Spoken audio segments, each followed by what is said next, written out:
sério isso. Por favor, ajudem a gente e nunca façam isso.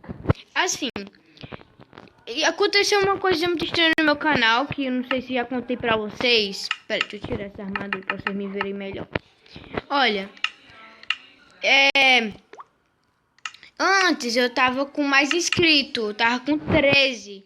Mas aí depois eu fui perdendo, fui pra 12, aí depois foi pra 11. Teve uma hora que eu fui pra 10, mas ainda bem que alguém voltou, né? Ainda bem.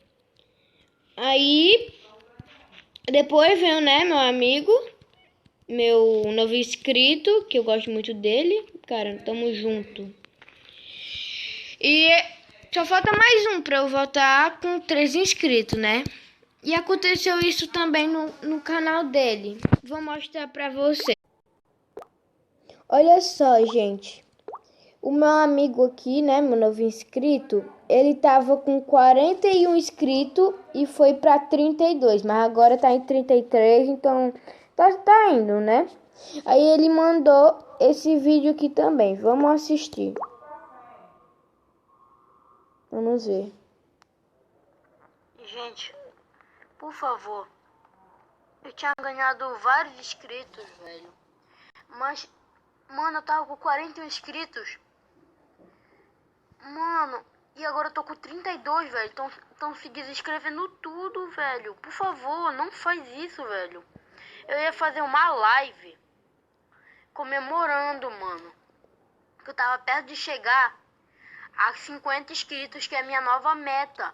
Mas aí vem os caras e se desinscreve do meu canal, mano. É inacreditável. Mano, eu só peço isso, velho. Por favor, não se desinscreve do meu canal, velho. Isso é muito ruim. Magoa a pessoa se faz isso, velho.